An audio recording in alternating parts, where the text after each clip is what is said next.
We're starting the Star Wars review series off with not one but 3 games.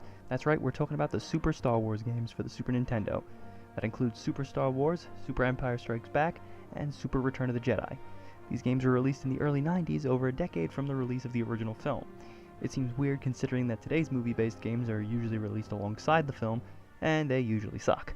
However, the Super Star Wars games don't suck, they're awesome, and they're probably some of the hardest movie-based games ever made. All 3 of these games were developed by LucasArts and published by JVC, and thus they share numerous gameplay features and graphical capabilities.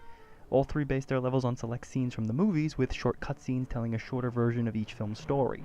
Levels include Tatooine, Hoth, the Death Star, the Forest of Endor, and Jabba's Palace, among others.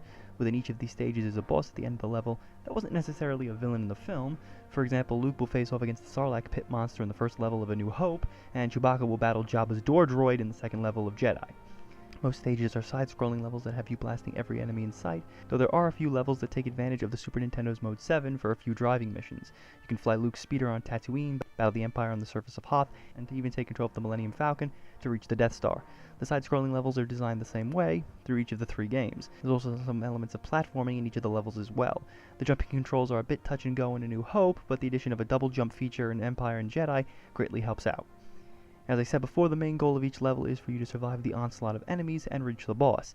You can choose your character in A New Hope, selecting between Luke, Han, and Chewbacca. Luke can switch between a lightsaber and a blaster, while Han and Chewie have to rely on blasters only. Upgrades for the blasters can be found around the levels, which helps boost your firepower. Luke, Han, and Chewie return as playable characters in Empire, but this time you can't choose who you want to play as anymore. Some new additions in Empire is that Han can now throw bombs, and Chewie can do a spin attack. A big addition to Empire, though, is the ability for Luke to now use Force abilities. Some are really cool, like Elevation and the Saber Throw. These new features returned in Jedi, though Luke lost a few of his Force powers for this game, and he can't use a blaster at all here. Jedi also introduced Princess Leia and Wicket the Ewok as playable characters. Leia can use a blaster, while Wicket can use a bow and arrow, and use the arrows to jump to higher platforms. In Jedi, you're free to choose your character so long as that character was present in the movie during whatever level you're playing. The presentation is really nice, with sharp graphics and a great soundtrack. Character sprites are nicely detailed, as are the enemy character sprites. The Mode 7 levels are a bit empty, but considering the attempt to emulate 3D on a 16-bit console, it's a worthy addition. In regards to the soundtrack, every level has a track from the John Williams score. That's pretty impressive, since most movie-based games tend to just use original music rather than the music that was heard in the film, which to be honest has always annoyed me over the years. Now, this all sounds really cool. There's just one small catch. The Super Star Wars games are hard as hell. They each have 3 levels of difficulty, but even on easy, you're still going to die. A lot. A New Hope is probably the worst, since there's no password system to return to the last level you were on if you run out of continues. Also, the codes for A New Hope to skip stages require a second controller for input, which is frankly just insane. Thankfully, there is a password system in place and codes for Empire and Jedi. And thank God for that, because if there wasn't, I probably wouldn't have made it past the opening levels. It's kind of strange, since movie-based games nowadays are usually notorious for being some of the easiest to beat. Still, with the easy difficulty set on and a bit of patience, the Super Star Wars games can still be a lot of fun. I mean, just look how awesome these games are.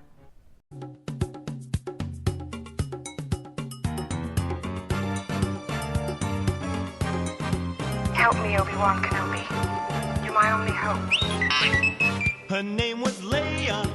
She was a princess with a Danish on each ear, and Darth Vader drawing near. So R2-D2 found Ben Kenobi. Obi-Wan. He'd have to put the Death Star plans into the rebellion's hands. So Luke and Obi-Wan had to get to Alderaan. So they stopped into Mos Eisley to have a drink with Han at the Star Wars Cantina. The weirdest creatures you've ever seen at the Star Wars Cantina. Music and blasters and old Jedi masters at the Star Wars. His name was Solo. Han Solo. He was a pilot with a blaster at his side and a smile 12 parsecs wide there with Chewbacca. He was a Wookiee. They met with Luke and Obi-Wan about the Millennium Falcon, docking Bay 94. Stormtroopers at the door with a flash of Ben's lightsaber. Now there's an arm on the floor at the Star Wars Cantina. The weirdest creatures you've ever seen at the Star Wars Cantina.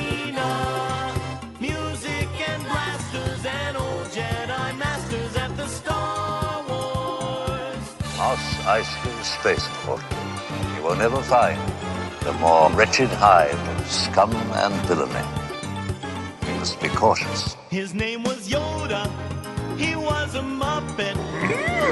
Darth Vader was so bad, and by the way, he's Luke's dad. Luke kissed his sister, his hand got cut off. In that galaxy far, far away, Lucas had a lousy day. Boba Fett was so mean, Jabba had bad hygiene. Why didn't they all just relax back on Tatooine at the Star Wars Cantina? The weirdest creatures you've ever seen at the Star Wars Cantina. Music and blasters and old Jedi masters at the Star Wars. The Force will be with you. Always.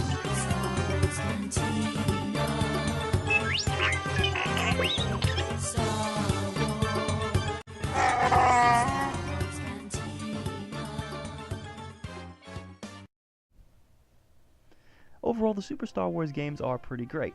Again, they're some of the hardest games I've ever played, but somehow they're still fun.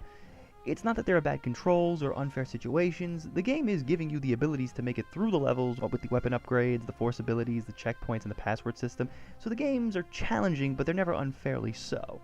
So come back next time when we continue the Star Wars review series, when we look at Star Wars Masters of Terazkizi?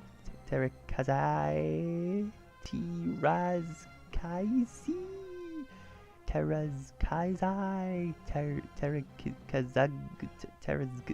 Whatever. I'll try to learn how to say it correctly for the next review.